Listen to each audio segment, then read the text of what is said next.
अभी कल की न्यूज़ है जो केरला के अंदर हुआ, बच्चियों को, नकाब वाली बच्चियों को स्कूल के अंदर जाने नहीं दिया गया। उसकी वजह क्या थी? ये आरएस के गुंडे भगवाधारी जो उसके अंदर स्टूडेंट थे, उन्होंने इस बात के लेकर के एहतजाज किया कि जो बच्चियां नकाब पहन के मदरसे में आती हैं, स्कूल में आती हैं, उन बच्चियों की एंट्री बंद की जाए। जबकि किसी भी कानून के अंदर कहीं भी ये नहीं लिखा है कि कोई भी बच्ची स्कूल के अंदर बेनकाब जा सकती है, नहीं जा सकती, नकाब पहन के दाखिल नहीं हो सकती। किसी कानून की किसी किताब में ये नहीं है। लेकिन आज तुम सोच रहे हो ये आतंक है, ये हमारी बेटियों को बेआबरू करने का निशाना बनाया जा रहा है। ये वो लोग हैं जो इनकी अपनी नंगी घूम रही हैं और ये चाहते हैं इनकी इज्जत से क्यों रह रही हैं जी। ये दुश्मनों की सोच और प्लानिंग है कि मुसलमानों को बेपर्दा किया जाए, इनकी बेटियों को बेपर्दा करके रोडों पे लाओ।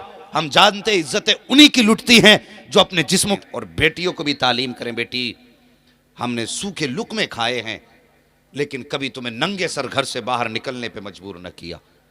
हमने लोगों की मजदूरियां की हैं, लेकिन कभी तुमसे किसी के घर में बर्तन नहीं धुलवाए। 18 साल हमारे घर में तुमने सुख की सांस ली है। बेटी, कभी जिंदगी में ऐसा कदम ना उठा देना जिसकी वजह से तुम्हारा बाप सोसाइटी में किसी को अपना चेहरा ना दिखा सके। ये भी बेटियों को तालीम दो, बेटियों को ये तरबियत करो उनकी।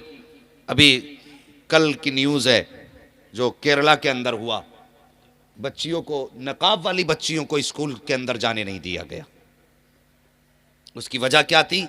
ये आरएस के गुंडे भगवाधारी जो उसके अंदर स्टूडेंट थे, उन्होंने इस बात के लेकर के एहतजाज किया कि जो बच्चियां नकाब पहन के मदरसे में आती हैं, स्कूल में आती हैं, उन बच्चियों की एंट्री बंद की जाए। जबकि किसी भी कानून के अंदर कहीं भी ये नहीं लिखा है कि कोई भी बच्ची स्कूल के अंदर बेनकाब जा सकती है, नहीं जा सकती, नकाब पहन के दाखिल नहीं हो सकती। किसी कानून की किसी किताब में ये नहीं है। लेकिन आज तुम सोच रहे हो ये आतंक है, ये हमारी बेटियों को बेआबरू करने का निशाना बनाया जा रहा है।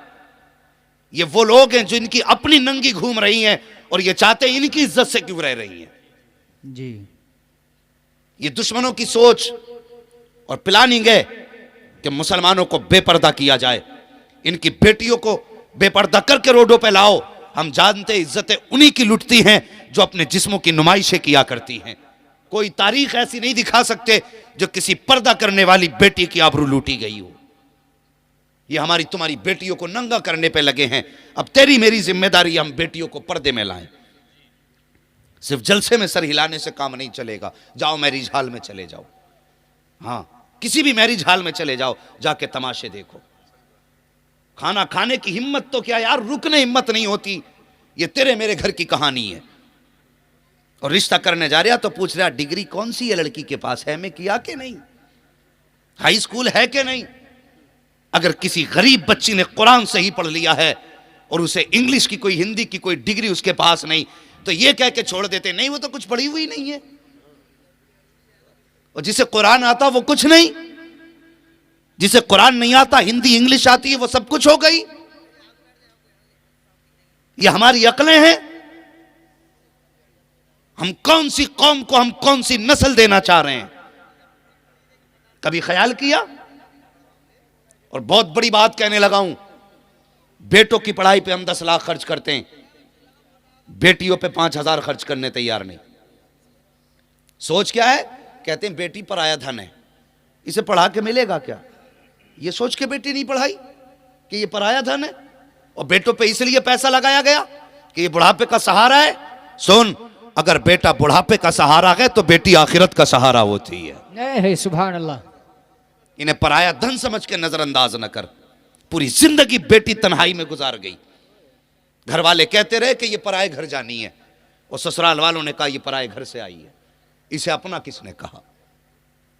कहा किसी ने अपना इसे? पूरी जिंदगी बेटी एहसास कमतरी का शिकार रही, कोई इसे अपना कहने वाला नहीं मिला।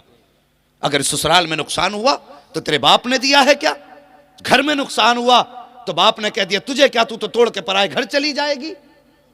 और यार कभी तो कोई से सीने से लगाने वाला होता। खुदा की कसम बेटी को सीने लगाया मेरे हुजूर ने, और उस दौर में लगाया जब बेटी को कत्ल करने पे फख्र करते थे।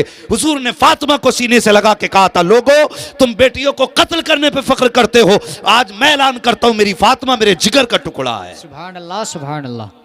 हुजूर की सुन्नत समझ के बेटी को जिगर का टुकड़ा कह लिया करो। हाँ, हुजूर की सुन्नत समझ के बेटी को सीने से लगा लिया कर। और खुदा की कसम समझ के भी बेटी को, ये बहुत बड़ी बात करने लगा हूं, जिनके आंगन में बेटियां हैं, अक्सर तुम देखना अगर किसी के आंगन में 8 बेटे हों और बेटी ना हो ना, तो वो घर कब्रिस्तान लगता है। और घर में बेटा कोई ना हो, सिर्फ एक बेटी हो, तो पूरा घर चमन लगा करता है। बेटी के कदमों की बरकत ही अलग है। और जो परदेश से सफर करके आने वाले लोग, जो मजदूरी करके आने वाले लोग मेरी बात सुनेंगे और तस्दीक करेंगे, तुम कितने भी थक के आ जाओ, तुम्हारे घर के अंदर अगर 1 साल की बच्ची है, 2 साल की बच्ची है, 6 महीने की बच्ची क्यों ना हो, जब वो तुम्हारे सीने पे आके लेटा करती है, खुदा की कसम सारी थकन का एहसास दूर हो जाया करता है। ये बेटी के अल्लाह ने कदमों में बरकत रखी है, आज उसी बेटी को नजरअंदाज किया जा रहा है। कल भी बेटी मारी जा रही थी, आज भी बेटी मारी जा रही है। फर्क इतना है, कल पैदा होने के बाद बेटियां मारी जा रही थी, आज पैदा होने से पहले बेटी मारी जा रही हैं। कल जिंदा दरगोर की जाती थी, आज जवानी में बेटियां कत्ल की जा रही हैं। और तुम्हें खुदा का वास्ता, अगर जिंदगी दे नहीं सकते हो तो तुम्हें जिंदगी लेने का अधिकार भी नहीं है। अगर तुम किसी की जान डाल नहीं सकते हो तो जान तुम्हें छीनने का हक भी नहीं है। बेटी को बेटी की निगाह से देखा करो, यह तो बरकत का सबब होती है, यह तो रहमत का सबब होती है। अगर यह ना हो तो जिंदगी उदास है। पूछ उस भाई से बहन के बगैर जिंदगी कैसी गुजरती है,